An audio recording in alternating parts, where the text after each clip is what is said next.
कहानी की शुरुआत में हमें एयरपोर्ट दिखाया जाता है, जहां हम ब्रैड नाम के एक पायलट को देखते हैं। वो तेजी से जहाज की तरफ जा रहा होता है और साथ ही साथ वीडियो कॉल पर अपनी बेटी से बात भी कर रहा होता है। उसकी बेटी कहती है कि आज सुबह मैंने न्यूज देखी थी, जिसमें बताया जा रहा था कि आप जिस एरिया में जा रहे हो वहाँ का मौसम बहुत ज्यादा खराब है, जिस वजह से और भी कई सारी फ्लाइट्स कैंसिल कर दी गई हैं। इसलिए आपको भी अपनी फ्लाइट कैंसिल करके घर वापस आना चाहिए। लेकिन ब्रैड मुस्कुराकर जवाब देता है कि मैं पहले भी कई बार ऐसे मौसम में सेफली जहाज उड़ा चुका हूँ, इसलिए तुम परेशान मत हो, मैं जल्द ही घर वापस आ जाऊंगा। ये सुनकर उसकी बेटी खुश हो जाती है और कॉल काट देती है। उसके बाद ब्रैड जहाज के केबिन में आकर को पायलट से मिलता है। को पायलट थोड़ा सा नर्वस था क्योंकि आज वो पहली बार फ्लाइट उड़ाने वाला था। तभी एक एयर होस्टेस आकर ब्रैड को बाहर बुलाती है, जहाँ एक पुलिस अफसर ब्रैड को बताता है कि इमरजेंसी की वजह से तुम्हें एक कातिल को अपने साथ ले जाना पड़ेगा, जिसका नाम टोनी है। टोनी एक बहुत ही ताकतवर और खतरनाक इंसान है जिस पर मर्डर का केस है और अब इसे जहाज के जरिए दूसरी कंट्री ले जाकर उम्र भर कैद के लिए जेल में डाला जाएगा। वो पुलिस अफसर ब्रैड से कहता है कि ये जिम्मेदारी हम तुम्हें इसलिए दे रहे हैं क्योंकि तुम एक काबिल और समझदार पायलट हो। ब्रैड मान जाता है और टोनी को सबसे लास्ट वाली सीट्स में बिठा देता है ताकि बाकी पैसेंजर्स को कोई परेशानी न हो। उसके बाद सभी पैसेंजर्स अपने सीट्स पर बैठ जाते हैं और ब्रैड जहाज के स्टाफ के पास आकर कंफर्म कर लेता है कि सभी पैसेंजर्स आ गए हैं, जिसके बाद जहाज टेक ऑफ कर लेती है। ऊंचाई पर पहुंचने के बाद ब्रैड जहाज को ऑटो पायलट पर लगाकर को पायलट के साथ अपनी फैमिली के बारे में बातें करने लगता है। ब्रैड को पायलट को मोबाइल में अपनी बेटी की फोटो दिखाता है और कहता है कि मैं अपनी बेटी से बहुत प्यार करता हूं और हमारा इस दुनिया में एक दूसरे के अलावा और कोई भी नहीं है। दूसरी तरफ जहाज में बैठे पैसेंजर्स सफर को एंजॉय कर रहे होते हैं, लेकिन उन्हें पता नहीं था कि कुछ देर बाद उनके साथ बहुत ही बुरा होने वाला है। केबिन में बैठे दोनों पायलट्स भी खुश थे और जहाज भी नॉर्मल तरीके से फ्लाई कर रहा था, लेकिन तभी अचानक मौसम खराब हो गया और जहाज हल्के से झटके लेने लगा, जिस वजह से ब्रैड परेशान हो जाता है क्योंकि उसे कुछ ठीक नहीं लग रहा था। वो सभी मुसाफिरों को सीट बेल्ट बांधने के लिए अनाउंस करता है और रेडियो के जरिए वो कंट्रोल टावर से बात करने की कोशिश करता है, पर उसकी बात नहीं हो पाती क्योंकि मौसम खराब होने की वजह से यहाँ के सारे रेडियोज काम करना बंद कर देते हैं। तभी अचानक बिजली का तेज झटका प्लेन से आकर लगता है, जिस वजह से प्लेन जोर जोर से झटके लेने लगता है। ब्रैड पैसेंजर्स का हाल देखने के लिए केबिन से बाहर जाता है। पैसेंजर्स को देखकर ब्रैड को थोड़ा बहुत सुकून मिल जाता है क्योंकि सभी पैसेंजर्स सेफ थे, पर यहाँ अब धीरे धीरे लाइट बंद होती जा रही थी और तभी प्लेन को कई और झटके लगते हैं, जिससे ब्रैड का सिर सामने छत से टकराकर नीचे गिर जाता है और उसके माथे पर चोट लग जाती है। इस सूरत हाल को देखते हुए सभी पैसेंजर्स की हालत खराब होने लगी थी। ब्रैड जल्दी से वापस केबिन में आकर अपने साथी के साथ मिलकर प्लेन को संभालने में लग जाता है। ये उनके लिए काफी मुश्किल टाइम था। मौसम खराब होने की वजह से उन्हें आगे कुछ भी नहीं दिखाई दे रहा था। ब्रैड कहता है कि हमें प्लेन को नीचे लाना होगा क्योंकि अगर प्लेन को एक और झटका लगा तो प्लेन तबाह हो सकता है। ये लोग फौरन जहाज का अल्टीट्यूड कम करने लगते हैं और जहाज तेजी से नीचे की तरफ जाने लगता है। जहाज के अंदर मौजूद पैसेंजर्स काफी ज्यादा डरे हुए थे। तभी क्रिमिनल टोनी के साथ जो पुलिस अफसर आया होता है, उसके हाथ से मोबाइल छूट जाता है। वो अपने मोबाइल फोन को उठाने के लिए अपना सीट बेल्ट खोल लेता है, जिसकी मदद करने के लिए एक एयर होस्टेस भी अपना सीट बेल्ट खोलकर आगे आती है। अब क्योंकि प्लेन तेजी से नीचे की तरफ जा रहा था, जिस वजह से उनका सीट बेल्ट खुलते ही ये दोनों तेजी से ऊपर छत से टकरा जाते हैं। ये दोनों इतनी तेजी से छत से टकराते हैं कि उनकी तुरंत मौत हो जाती है। इतने में जहाज काफी कम अल्टीट्यूड पर आ जाता है और किसी तरह करके ये दोनों पायलट जहाज को कंट्रोल कर लेते हैं। लेकिन अब जहाज में ज्यादा पावर नहीं बची होती, इसलिए ब्रैड जहाज को एयरपोर्ट तक नहीं पहुंचा सकता था, जिस वजह से ब्रैड जहाज को नीचे लाकर समंदर में क्रैश लैंड करने का सोचता है। लेकिन तभी ये दोनों कुछ दूर एक आइलैंड देख लेते हैं, जिसके बाद ब्रैड जहाज की डायरेक्शन आइलैंड की तरफ कर लेता है और आइलैंड पर लैंड करने का फैसला करता है। कई मुश्किलों के बाद ब्रैड इस आइलैंड पर मौजूद एक रोड पर फाइनली इमरजेंसी लैंड कर लेता है। लकीली इस इमरजेंसी लैंडिंग में सभी पैसेंजर्स सही सलामत होते हैं और किसी को भी चोट नहीं आती। तभी जहाज में पीछे शॉर्ट सर्किट होता है, जिससे देखकर ब्रैड खुश हो जाता है क्योंकि जहाज में अभी भी थोड़ी बहुत बिजली बची हुई थी। सभी पैसेंजर्स के जहाज से उतरने के बाद एक एयर होस्टेस कैप्टन ब्रैड को बताती है कि क्रिमिनल टोनी को ले जाने वाला पुलिस अफसर मारा गया है और एक एयर होस्टेस भी मारी गई है। ये सुनकर ब्रैड बहुत ज्यादा मायूस हो जाता है। दूसरी तरफ एयरलाइन कंपनी का मालिक देखता है कि उसका एक जहाज अचानक गायब हो गया है क्योंकि उसने प्लेन को लैंड होते हुए नहीं देखा था और काफी देर से रेडियो खराब होने की वजह से उसका पायलट से कांटेक्ट भी नहीं हो पा रहा था। इसीलिए वो एयरलाइन कंपनी का मालिक स्कार्सडेल नाम के एक रेस्क्यू एक्सपर्ट को बुलाता है, जो ऐसे लोगों को ढूंढने का काम करता है जो मुश्किल में कहीं फंसे हुए होते हैं। एयरलाइन कंपनी का मालिक उसे कहता है कि मुझे मेरे प्लेन्स की सारी डिटेल्स चाहिए, जैसे वो कहाँ गया, उसके वर्कर्स और सभी पैसेंजर्स कहाँ हैं। जिसके बाद रेस्क्यू एक्सपर्ट अपने काम पर लग जाता है। दूसरी तरफ सारे पैसेंजर्स इस सोच में थे कि हम यहाँ क्यों उतरे हैं। ब्रैड सभी पैसेंजर्स को इकट्ठा करके समझाता है कि इमरजेंसी की वजह से हमें यहाँ उतरना पड़ा। प्लेन में अभी भी थोड़ी बहुत बिजली मौजूद है जिसे हम बाकी चीजों को ठीक कर लेंगे। तब तक आप लोग यहाँ आराम से रहें और आप लोग घबराइएगा नहीं, बहुत जल्द हम यहाँ से निकल जाएंगे। जिसके बाद ब्रैड प्लेन के पास आकर उसे ठीक करने में लग जाता है, पर वो देखता है कि जहाज में पावर काफी कम है, इसलिए उन्हें मदद का इंतजार करना होगा। ये लोग मैप निकालकर खुद ही अपनी लोकेशन देखने लगते हैं ताकि उन्हें पता चल सके कि आखिर ये लोग किस जगह पर हैं। ब्रैड का साथी को पायलट नक्शा देखकर बताता है कि हम एक प्राइवेट आइलैंड पर फंसे हुए हैं। ये जगह बहुत ही खतरनाक है। यहाँ पर ऐसे लोग हैं जो किसी सरकार या गवर्नमेंट की बात नहीं मानते। अगर इन लोगों ने हमें पकड़ लिया तो हमारी जान खतरे में पड़ सकती है और हमारी गवर्नमेंट भी हमें नहीं बचा पाएगी। ये सुनकर ब्रैड कहता है कि अब कहीं से भी करके हमें अपनी रेस्क्यू टीम को यहाँ पर बुलाना ही होगा ताकि वो आकर हम सबको बचा ले, क्योंकि यही एक रास्ता है यहाँ से निकलने का। जिसके बाद ये दोनों मदद बुलाने के लिए रेडियो ठीक करने लगते हैं, लेकिन आसमानी बिजली के टकराने से रेडियो बिल्कुल खराब हो चुका था। अब ब्रैड सभी पैसेंजर्स के पास आकर उन्हें बताता है कि किसी खराबी की वजह से रेडियो काम नहीं कर रहा, लेकिन आप सब परेशान मत हो। ब्रैड उन्हें तसल्ली देता है कि हम आइलैंड के दूसरी साइड पर जाकर रेडियो को ढूंढेंगे और कंट्रोल टावर को अपनी लोकेशन बताकर रेस्क्यू टीम को यहाँ पर भेजने के लिए कहेंगे, जो आकर आप सब लोगों को बचा लेंगे। और यहाँ ब्रैड एक बहुत बड़ा कदम उठाता है। वो कहता है कि मेरे साथ टोनी जाएगा। ये कहकर वो टोनी की हथकड़ी खोल देता है। यहाँ ब्रैड जहाज के कोपायलट से कहता है कि तुम जहाज की पावर को रिपेयर करने के काम पर लग जाओ। मैं जल्द ही किसी भी कॉन्टैक्ट के जरिए रेस्क्यू टीम को यहाँ तक लाने की कोशिश करूंगा। जिसके बाद टोनी और ब्रैड रेडियो ढूंढने के लिए जंगल की तरफ निकल पड़ते हैं। रास्ते में टोनी ब्रैड को उस पर भरोसा करने के लिए थैंक्स कहता है। अब हम इस आइलैंड पर रहने वाले आतंकवादी ग्रुप को देखते हैं, जिनके पास एक आदमी दौड़ कर आता है और वो आदमी उस ग्रुप के लीडर को बताता है कि यहाँ आइलैंड पर एक प्लेन आकर रुका है इमरजेंसी की वजह से और उसके अंदर बहुत सारे लोग हैं जो अलग अलग कंट्रीज से हैं। ये सुनकर ग्रुप का लीडर उस आदमी को कुछ पैसे देता है और ग्रुप का लीडर अपनी टीम से तैयार होने को कहता है। आइलैंड के जंगल में ब्रैड और टोनी आगे बढ़ रहे होते हैं। टोनी ब्रैड से पूछता है कि तुमने मुझे आजाद क्यों किया और अब मुझे कहाँ लेकर जा रहे हो। तब ब्रैड उसे कहता है क्योंकि मैं तुम्हारी वजह से सबको खतरे में नहीं डाल सकता और यहाँ एक खतरनाक आतंकवादी ग्रुप है जिसका मेरे साथ मिलकर तुम्हें सामना करना है। तब टोनी ब्रैड से कहता है कि मैं एक मिलिट्री बैकग्राउंड से हूँ और मैं यूएस मिलिट्री में कई साल ड्यूटी कर चुका हूँ। कुछ ही देर में पीछे से टोनी की आवाज आनी बंद हो जाती है। जब ब्रैड पीछे मुड़कर देखता है तो टोनी वहाँ नहीं था। वो ब्रैड से अपनी जान छुड़ाकर भाग चुका था और अब ब्रैड अकेले ही जंगल में आगे निकल पड़ता है। जंगल में आगे बढ़ते हुए ब्रैड एक खाली पड़ी फैक्ट्री में जाता है जहाँ वो एक टेलीफोन को ढूंढ लेता है, लेकिन वो पुराने जमाने का टेलीफोन खराब पड़ा हुआ था। जिसके बाद ब्रैड साइड पर लगे उस टेलीफोन के तार जोड़ने लगता है और टेलीफोन काम करने लग जाता है। ब्रैड जल्दी से कंपनी के हेल्पलाइन पर कॉल करता है। ब्रैड हेल्पलाइन को अपनी लोकेशन और सब कुछ बता देता है, लेकिन लाइन में कोई गड़बड़ी होने की वजह से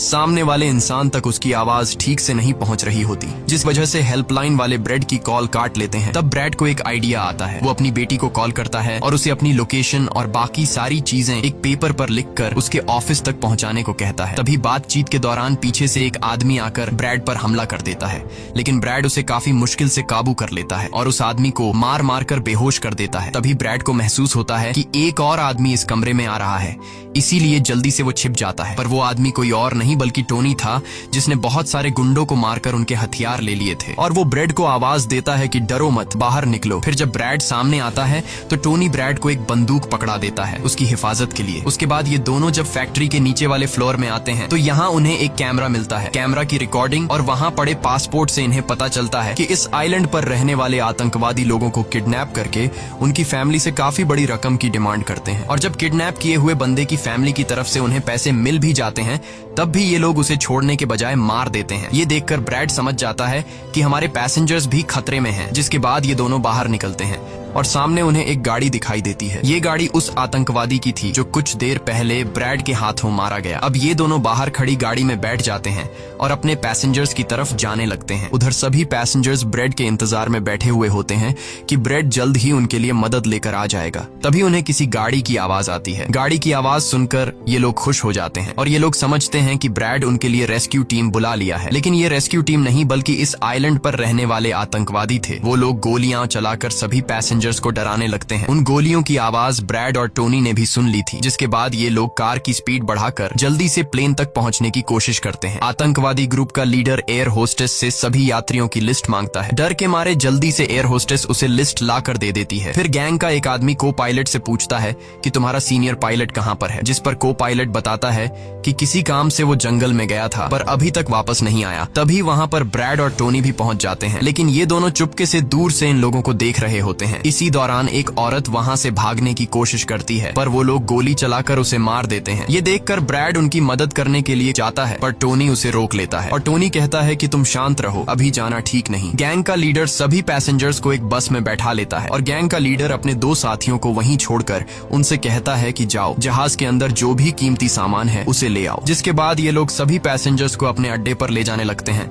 गैंग के जाने के बाद ब्रेड टोनी पर गुस्सा करने लगता है कि वो लोग हमारे पैसेंजर्स को ले गए और तुमने मुझे जाने ही नहीं दिया। जिस पर टोनी उसे समझाता है कि वो लोग काफी ज्यादा थे, अगर तुम चले भी जाते तो इतनी बड़ी आर्मी से अकेले नहीं लड़ पाते। अब ये दोनों प्लेन की तरफ बढ़ने लगते हैं और उन दोनों गुंडों को पकड़ लेते हैं जो प्लेन से कीमती सामान चुरा रहे थे। ब्रेड गन पॉइंट पर उनसे पूछता है कि तुम्हारा लीडर पैसेंजर्स को कहाँ पर लेकर गया होगा, जिस पर वो बताता है कि यहाँ से कुछ दूर हमारा एक अड्डा है और वो सब वहीं गए होंगे। दूसरी तरफ ब्रेड की बेटी रेस्क्यू एक्सपर्ट के पास ब्रेड का लिखवाया हुआ पेपर दे देती है, जिस पर प्लेन का लोकेशन और सारी जानकारी लिखी गई होती है। रेस्क्यू एक्सपर्ट सैटेलाइट की मदद से प्लेन की लोकेशन का पता लगा लेता है। उन्हें पता चल जाता है कि प्लेन एक आइलैंड पर फंसा हुआ है और उन्हें ये भी पता चल जाता है कि इस आइलैंड पर एक खतरनाक आतंकवादी ग्रुप है। इसके बाद वो रेस्क्यू ऑफिसर अपनी एक प्राइवेट आर्मी के कैप्टन को कॉल करता है और उसे ये सारी सिचुएशन समझाकर उस आइलैंड पर जाने को कहता है। प्राइवेट आर्मी का कैप्टन मान जाता है और अपने साथियों के साथ एक पैसों का भरा हुआ बैग और कई सारे वेपन्स के बैग गाड़ी में लोड करके उस आइलैंड पर जाने के लिए रेडी हो जाते हैं। दूसरी तरफ ब्रेड देखता है कि उन आतंकवादियों के ले जाने से पहले जहाज के को पायलट ने जहाज का पावर सिस्टम रिपेयर कर लिया था और ब्रेड देखता है कि जहाज में पावर वापस आ गई है, जिसे देखकर वो बहुत खुश हो जाता है। अब ब्रेड आने वाले प्राइवेट आर्मी टीम के लिए अपनी यूनिफॉर्म पर एक मैसेज लिखकर छोड़ देता है और टोनी के साथ उस जगह पर निकल पड़ता है जहां गैंग वाले प्लेन के सभी पैसेंजर्स ले गए थे। जंगल के रास्ते से होते हुए ये दोनों उन आतंकवादियों के अड्डे पर पहुंच जाते हैं और ये दोनों गाड़ी से निकलकर चुपके से उस जगह में घुस जाते हैं जहां वो सारे गुंडे पैसेंजर्स को डराकर उनकी वीडियोस बना रहे थे ताकि ये वीडियोस इनकी फैमिली को भेजकर उनसे पैसे वसूल सकें। दूसरी तरफ रेस्क्यू एक्सपर्ट की तरफ से भेजी गई प्राइवेट टीम भी प्लेन के पास पहुंच जाती है, पर उन्हें वहां जब कोई नहीं मिलता तो टीम का लीडर प्लेन के अंदर जाकर चेक करता है जहां उन्हें 2 लोगों की लाशें मिलती हैं। ये वो 2 लोग थे जिन्हें गैंग के लीडर ने प्लेन में से सारा कीमती सामान चुराने का कहा था, लेकिन ब्रेड ने उन दोनों को मार दिया। प्राइवेट टीम के कैप्टन को ब्रेड का छोड़ा हुआ मैसेज भी मिलता है जो उस आतंकवादी गैंग के अड्डे तक आने का रास्ता था। आतंकवादियों के अड्डे पर टोनी और ब्रेड चुपके से उन पर नजर रखे हुए थे और जैसे ही उन्हें मौका मिलता है ये दोनों चुपके से पीछे से आकर 2 आतंकवादियों को मार देते हैं। फिर ये दोनों चुपके से आगे बढ़ते हैं और एक कमरे के बाहर जा पहुंचते हैं। इस कमरे के अंदर सभी पैसेंजर्स को कैद करके रखा गया था। अब ब्रेड इन लोगों को छुड़ाना तो चाहता था, पर वहाँ बहुत सारे गार्ड्स पहरा दे रहे थे और ब्रेड के पास दरवाजे का ताला खोलने की चाबी भी नहीं थी। इसके बाद ये दोनों एक एक करके उन गार्ड्स को मार गिराते हैं और टोनी तो हथौड़ा उठाकर कई सारे गार्ड्स को हथौड़े से मार देता है। यहाँ ब्रेड एक गार्ड से चाबी लेकर उन पैसेंजर्स को कमरे से आजाद कर देता है। वो उनसे कहता है कि जल्दी से उसी बस में बैठ जाओ जिसमें तुम सबको आतंकवादियों ने यहाँ लाया था, और वो सभी जल्दी से उस बस में जाकर बैठ जाते हैं। तभी टोनी ब्रेड के पास आकर बताता है कि यहाँ से गाड़ी के जरिए बाहर निकलने का सिर्फ एक ही रास्ता है, मगर वहाँ कई सारे गुंडे बंदूक लिए खड़े हैं जो हमें देखते ही हम पर गोलियां बरसाना शुरू कर देंगे। जब ब्रेड पैसेंजर्स की तरफ देखता है तो वो सभी बहुत ज्यादा डरे हुए होते हैं। अब यहाँ ब्रेड अपनी जान को खतरे में डालते हुए एक फैसला करता है और टोनी से कहता है कि मैं वहाँ पर मौजूद सभी आतंकवादियों का ध्यान भटकाऊंगा और तुम मौके का फायदा उठाते हुए सभी पैसेंजर्स को यहाँ से ले जाना। अब पहले तो टोनी ब्रेड को ऐसा करने से मना करता है। वो कहता है कि ऐसा करने से वो लोग तुम्हें मार देंगे, लेकिन ब्रेड कहता है कि इसके अलावा हमारे पास और कोई दूसरा रास्ता नहीं है। ये सुनकर टोनी मान जाता है। ब्रेड वहाँ से निकलकर आतंकवादियों के पास आता है। वहाँ ब्रेड गैंग के लीडर से बात करता है कि मैंने हेल्प के लिए इन्फॉर्म कर दिया है, जल्द ही यहाँ पर रेस्क्यू टीम आ जाएगी, इसलिए सभी पैसेंजर्स को यहाँ से जाने दो। ये सुनकर सभी गैंग वाले ब्रेड पर हंस पड़ते हैं और ब्रेड को पीटने लग जाते हैं। गैंग का हेड कहता है कि ऐसे कैसे छोड़ दूं, पैसों के बिना मैं किसी को नहीं छोड़ता। और अब जैसे ही ये लोग ब्रेड को मारने वाले होते हैं तभी वहाँ पर प्राइवेट रेस्क्यू टीम पहुंचकर आतंकवादियों पर हमला कर देती है और काफी देर तक गोलीबारी करने के बाद गैंग के कई सारे लोगों को मारकर वो ब्रेड को छुड़ा लेते हैं और ब्रेड को बस में उठाकर यहाँ से निकल जाते हैं। यहाँ गैंग का लीडर देखता है कि उसके कई सारे साथियों के साथ उसका छोटा भाई भी मारा गया। ये देखकर वो बहुत ज्यादा गुस्सा हो जाता है और कसम उठाकर कहता है कि वो इन लोगों में से एक को भी नहीं छोड़ेगा और सभी को चुन चुन कर मारेगा। इसके बाद वो अपनी टीम से कहता है कि जल्दी से तैयारी कर लो, हम जल्द ही इन लोगों को मारने के लिए निकलेंगे। बस में प्राइवेट टीम का कैप्टन सभी को बताता है कि हम बस 5 लोगों की छोटी सी एक प्राइवेट टीम है जो बस तुम्हें यहाँ बचाने के मिशन पर आए हैं और हम कोई रेस्क्यू टीम नहीं है। रेस्क्यू टीम को यहाँ आने में कुछ टाइम और लगेगा। ये सुनकर ब्रेड घबरा जाता है और कहता है कि हमारे पास टाइम नहीं है क्योंकि गैंग वाले जल्द ही हमारे पीछे आएंगे और हमें देखते ही मार डालेंगे। पर मेरे पास एक आइडिया है। जहाज के पास पहुँचते ही ब्रेड सभी पैसेंजर्स से कहता है कि जहाज में पावर वापस आ चुकी है, यानी अब जहाज स्टार्ट हो जाएगा और हम लोग फौरन यहाँ से निकल जाएंगे। इसलिए आप सब लोग जल्दी से जहाज में बैठ जाओ क्योंकि हम रेस्क्यू टीम का इंतजार नहीं कर सकते। उन्हें यहाँ आने में वक्त लगेगा और अगर हम यहाँ रुके तो उन आतंकवादियों के हाथों मारे जाएंगे। ये सुनकर सारे लोग प्लेन में बैठ जाते हैं जबकि ब्रेड प्लेन की तमाम चेकिंग करने में लग जाता है और प्राइवेट टीम के लोग पहले से आने वाले खतरे के लिए तैयार बैठ जाते हैं। तभी अचानक वो आतंकवादी ग्रुप आकर उन पर हमला कर देता है, जिन्हें देखकर प्राइवेट टीम उन्हें रोकने में लग जाती है और यहाँ दोनों तरफ से काफी गोलीबारी होती है। पर इस प्राइवेट टीम के पास काफी अच्छी गन्स थी जिस वजह से वो बहुत सारे गुंडों को मार देते हैं। ब्रेड जल्दी से प्राइवेट टीम के लीडर को बताता है कि मैं अगले 5 मिनट बाद जहाज को स्टार्ट करने वाला हूँ और तुम सब भी जल्दी से जहाज में चढ़ जाना। इसके बाद ब्रेड टोनी के पास जाता है और उसका शुक्रिया अदा करता है कि तुमने मेरे इतने मुश्किल वक्त में साथ दिया। ब्रेड खुद को गोलियों से बचाते हुए अंदर जहाज में आकर अपने केबिन में बैठ जाता है और अपने साथी को पायलट के साथ मिलकर प्लेन को स्टार्ट करने में लग जाता है। उधर टोनी के पास गोलियां खत्म हो जाती हैं और जब वो बुलेट्स ढूंढने के लिए प्राइवेट टीम का बैग चेक करता है तो उसे वहां पैसों से भरा हुआ एक बैग मिलता है। लेकिन इस वक्त टोनी पैसों को छोड़कर दूसरी बैग से गोलियां निकालकर दोबारा आतंकवादियों से लड़ने लगता है। यहाँ तब तक ब्रेड भी प्लेन को राइट साइड पर घुमा देता है। अब प्राइवेट टीम के सोल्जर्स भी एक एक करके जहाज में चढ़ने लगते हैं और टोनी उन्हें कवर फायर देता है। पावर आने की वजह से रेडियो भी काम करने लग जाता है। अब ब्रेड को प्लेन कंपनी का मालिक बताता है कि मैं तुम्हें कोई सुरक्षित जगह बता दूंगा जहां तुम जा सकते हो। अब सभी लोग जहाज में चढ़ जाते हैं पर टोनी नहीं चढ़ता। वो पैसों से भरा बैग लेकर वहां से भागने लगता है क्योंकि अगर वो इनके साथ प्लेन में वापस गया तो पुलिस वाले उसे फिर से पकड़कर जेल में डाल देंगे। गैंग का लीडर अपने साथियों को मरता हुआ देखकर गुस्से से पागल हो जाता है। वो प्लेन के सामने रॉकेट लॉन्चर लाकर उन्हें एक ही झटके में उड़ाने का सोचता है, लेकिन सही टाइम पर टोनी उसे देख लेता है। अब टोनी जल्दी से बंदूक उठाकर उसे शूट करके मार देता है और सभी लोगों की जान बचा लेता है। ये देखकर ब्रेड टोनी के इस काम से बहुत खुश हो जाता है और ब्रेड अपनी पूरी ताकत लगाकर प्लेन उड़ाने में कामयाब हो ही जाता है। ये देखकर टोनी सभी पैसेंजर्स और ब्रेड के लिए खुश होता है और पैसों का भरा हुआ बैग लेकर जंगल की तरफ भाग जाता है। ब्रेड जहाज को इस आइलैंड से दूर ले जाता है और जहाज का मालिक उसे एक एयरपोर्ट के बारे में बताता है जहां ये लोग जा सकते थे, जो अब इनके काफी करीब था। ब्रेड एयरलाइन कंपनी के मालिक की बताई हुई जगह की तरफ जहाज को ले जाता है, लेकिन तभी एक बार फिर जहाज के इंजन में आग लग जाती है और जहाज तबाह होने लगता है। इसलिए ब्रेड दोबारा से इमरजेंसी वार्निंग ऑन करता है और धीरे धीरे जहाज को नीचे रनवे पर लाने की कोशिश करता है। फाइनली बड़ी मुश्किल के बाद ब्रेड जहाज को रनवे पर उतार देता है और सब लोगों की जान बच जाती है। ब्रेड और उसका साथी को पायलट काफी खुश हो जाते हैं। उधर प्लेन कंपनी का मालिक और उसकी टीम भी बेहद खुश थी। अब ब्रेड पैसेंजर्स का हाल देखने के लिए पीछे जाता है तो वो देखता है कि सभी पैसेंजर्स सेफ हैं और ये देखकर उसके दिल को सुकून मिल जाता है। वहाँ खड़े सभी पैसेंजर्स ब्रेड के लिए तालियां बजाने लगते हैं और ब्रेड का शुक्रिया अदा करते हैं। कुछ ही देर में वहाँ उनके लिए रेस्क्यू टीम भी आ जाती है, जिसे देखकर सभी पैसेंजर्स खुश हो जाते हैं। यहाँ ब्रेड सभी पैसेंजर्स को रेस्क्यू टीम के साथ भेज देता है और कैप्टन फाइनली सुकून की सांस लेते हुए